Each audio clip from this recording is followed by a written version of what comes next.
network. Yeah. As a network. As a company, as a crew. So it's like they have an identity crisis. They do. They are, yeah. They do. Yeah. Well, they lost their pieces. They lost their identity. They lost it. So they now got to refund that now. Yeah. Yeah, now he's trying It's to a lot of shuffling going I'm on. a cuck, fuck my wife. And I mean, cool, but best and worst podcast networks. mine and No Jumper. And then the worst, you got No Jumper still. Oh, easily. But it's so bad, it is good. So it's like they losing, but they losing. Not right now, They losing, though. yeah. Not What right about- yet. Did we do worst set yet, too? I ain't got No Jumper for everything. Let me Yeah, see. we We did you pass that. have said No Jumper a lot. So if you got No Jumper for everything, what like? Not everything. I don't but know. I know you don't want to give him no free advice, but what would you do in that situation? Never giving Adam free advice. Fail. Miserably, right? Yeah, that's Go what you out could flaming. do. Let the fucking ship sink. Go do whatever you're doing with your wife. Have a blast. Get into your BMX white boy bag Whatever over you there. do, whatever you But do over there, yeah. My advice to you is fail gracefully. Forward, The honestly. set even looked different. It's all bad now. Yeah. Now, unfortunately for Adam 22, this is kind of what everybody has been saying about No Jumper. Ever since the old crew left, AD, T-Rail, Adam really hasn't established any identity for the podcast or for any of the shows up there. Him refusing to pound or diminish JBP credibility. Here's what Adam said. Man, I got the podcast game on my back right now. Joe Budden had Tasha K come all the way out to Jersey and do a multiple-hour interview. She was happy about it when I seen her, and he's not dropping it. He's scared to death of Cardi B. He's scared to death of Offset. He don't want to have another run-in in the mall with the QC goons like he did. Remember, Everyday Struggle was actually really entertaining before QC told him that he wasn't allowed to talk about their artists anymore. And that's when you saw him really simmer down, brought the temperature down a whole lot. But, I mean, if you're Tasha K and you went all the way to Jersey to do an interview that when I talked to her, she was real happy about the interview, and he's not dropping it because he's scared of Cardi B, like, what kind of shit is that? That's not why I got in the podcast game. I didn't get in the podcast game to be running around acting like a hoe. Hoe Budden, you acting like a hoe, and nobody respects it. Your fans are losing interest. All right. So let me give you the story of how I understand it between these individuals. I think they had a decent but respectful relationship. More admiration on Adam's part because I will be honest, I do think Adam has, Adam, even though he was a BMX guy first, obviously he liked hip hop, but then he got into hip hop media later on. He is someone that I believe, and I always see certain people be like, yo, is Adam scared of act? I don't think Adam necessarily is. Like, we've had our words and whatever.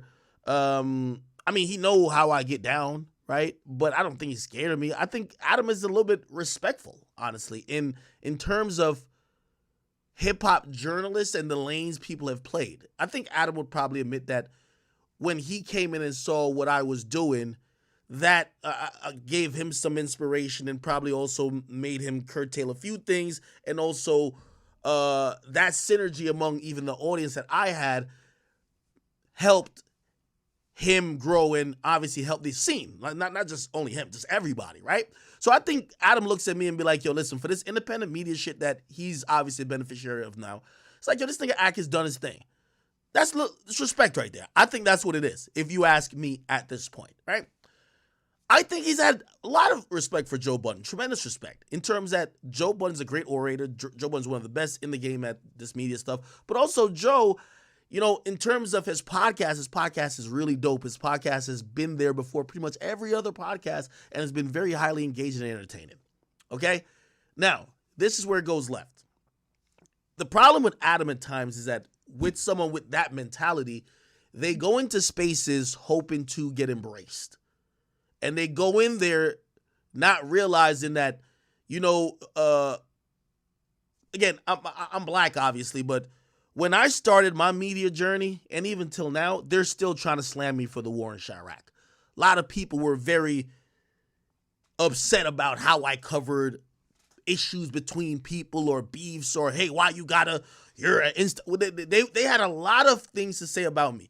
For many years, I took all the arrows because I was the poster child for everybody in this media space. I took all the arrows on Everyday Struggle. I took all the arrows.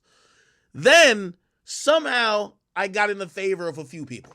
And I got in like people like, all right, cool, let's accept him now. It's the reason why I think I even get to be number 2 on the list. They'd be like, all right, we got Ak. Ak, shit, motherfucker, you're the only one. Like, that's what they almost look at me like, you're the only one getting through this door. And it's like, all right, we're gonna accept you, but not really, but we won't call you and dismiss you as the internet guy. Because at first they were dismissing me as the internet guy. Cool. Joe goes to Adam goes to Joe's podcast, and I think Joe did Adam's podcast. And I remember when Joe did Adam's podcast, it was very interesting because Joe had the demeanor of, it was kind of like, yo, I'm in enemy territory. It wasn't like I'm in a safe place. And I remember even saying that to him when he did my podcast. I said, Joe, you better not give me that type of interview. Nigga, I've been squabbling and warring with you with my words at Everyday Struggle for so long. You better not come up here and give me that bullshit.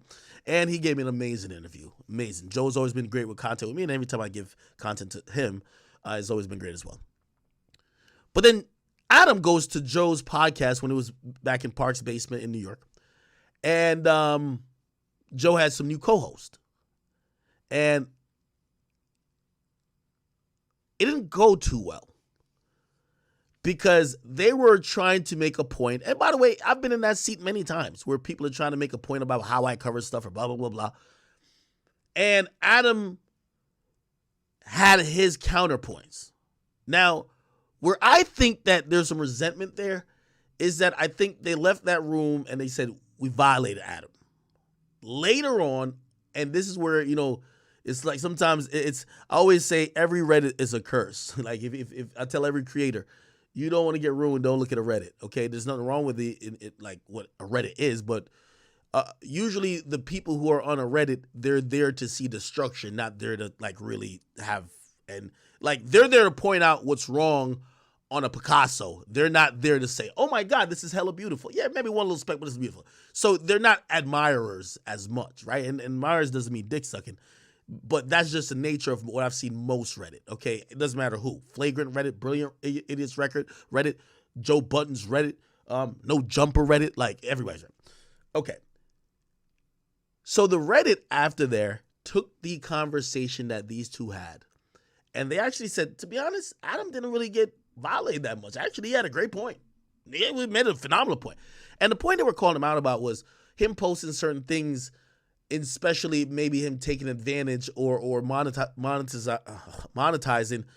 content dealing with the death of people. And I think there was one video in particular that was very, inflammatory to like the podcast. And they were like, yo, how dare you have a video to say we interviewed the guy who killed so-and-so, right? And I think Adam had his points. But anyway, the Reddit later on said that Adam held his own. Ever since then, it's been kind of iffy. But I do think that Joe might have had one in the chamber for him. Say, the next time I get this nigga, I'm going to make sure I see what the Reddit said. I'm going to settle that score. From what I heard, and this is the part where I'll give some personal inference, Adam, this was when AMP was a thing. So AMP is a thing. Joe's doing a show on AMP. And Adam 22 was coming on Joe's show. By the way, this is around the time where people were accusing Adam of certain things or certain comments that he made in the past. And it was supposed to not say necessarily be a softball interview, but it was supposed to be a friendly vibe. Why? Adam had or was in conversation with getting a deal or being a part of AMP as well.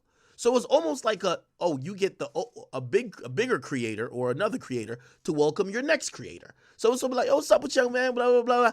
And then maybe the week after he was supposed to announce, yo, I'm on AMP too. It turned into Joe grilling the shit out of him. And I think that threw Adam all the way off because despite their back and forth at the podcast, he thought everything was on mutual ground. He grilled the shit out of Adam. I think Adam was like, wow, the way he handled me there, which, by the way, Black Twitter ate up.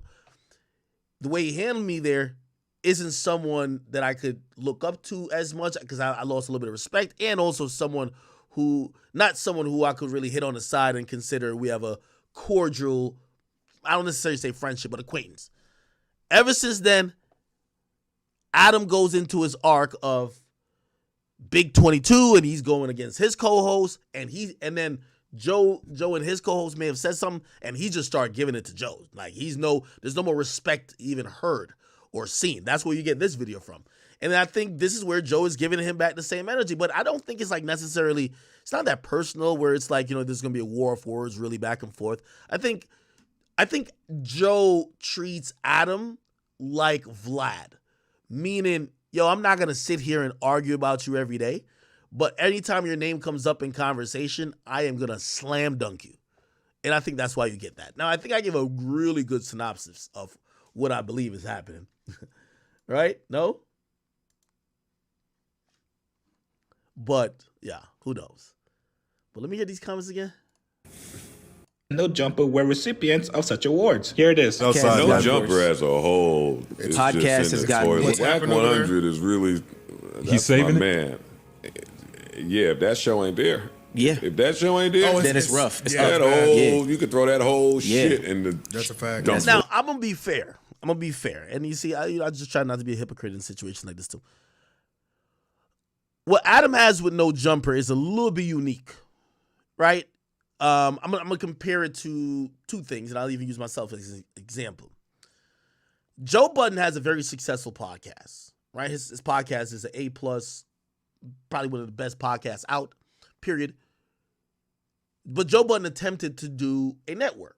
Now, what a network is, having other shows and other people and trying to create talent and create stars out of people that you're personally finding. Okay? You get what I mean? And you're doing this by just working with your little resources possible. You're not the Breakfast Club, who basically they invited everybody from everywhere to come co-host or guest host for like a week, gave them accommodations, everything, just to find the perfect fit. Right? Joe obviously tried. And, obviously he hit a few snafus or whatever the case is. But here's the thing with Joe. He could always bounce back to his great podcast, right? So he's not really doing the network thing now, or the only thing on their network is his podcast, but who cares? I'll even use me, right? The Academy I'm starting off with, and you've seen, like, it's a slow grind. It's a slow grind. It's a slow build. But if anybody ever be like, yo, the Academy's whack, it'd be like, well, they can't say that when what I have apart from the Academy, and I don't want to say apart from it because everything is underneath the Academy, but you can't play with Akademiks. So because you can't play with Akademiks, you got to just ignore while I'm building the Academy. The thing with No Jumper is that Adam has never really been just Adam without No Jumper. Adam has been a byproduct of No Jumper. So they look at No Jumper and by inference, by Adam, as whatever y'all got going on now is how lit y'all are, which is kind of a little bit unfair, but I get it. And the reason why is this. What Adam has taught, I say taught me, I don't want to say taught everybody else, but taught me. And what I mean taught me by me watching him. Bro, it's very hard dealing with managing talent, keeping them there, building shows, and being consistent. Do you get what I mean? And at times, you're going to be on fire where you have some of the best content. And at times, you might have a slow period. And I think that's why it's a little bit unfair to be like, yeah, that nigga's trash. Shit, he might be having a little down period right now. Let him rock out. You get what I mean? So I don't really judge it as such, and probably my opinion or my mindset towards that has changed because you're trying to build. You know what I mean? Somebody says, "Ak ain't no saving Adam. Adam is done for."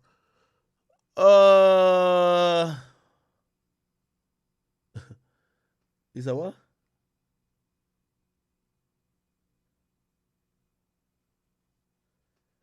Okay, all right. Well, the things y'all are talking about him with, like his wife getting smashed. All right, that's some other shit. And by the way, here's the thing too, though. If Adam cares about these type of conversations, he has to realize that the fact that he has done porn and the fact that he has chosen to allow his wife to get penetrated by other men on camera, albeit for a shit ton of money, is always going to put a slight stain on his credibility or how people view him in the podcast. It's like a rapper. The moment you know that nigga like got robbed or his chain got took. Yeah, the raps is cool, but it don't hit the same as much, right? And I think that's where someone like a Joe is kind of using against him as well. Is like, well, these other non-rap things, we're gonna use it against you. And I think Adam he has to live and die with that. You know what I mean? All right, I'm not caping for him. I'm just being honest. Yeah, he did chose the wifer, bro. You can't really say you can't use that shit because he quick to talk about somebody else's life. So yeah, and also I think the last thing that's the biggest is he's white. Like you see, Adam. It's I used to think of me, Adam, and Vlad. Like, well, I still think of it now in terms of the new media, like new media power three. Me, Adam, and Vlad. That's how I like to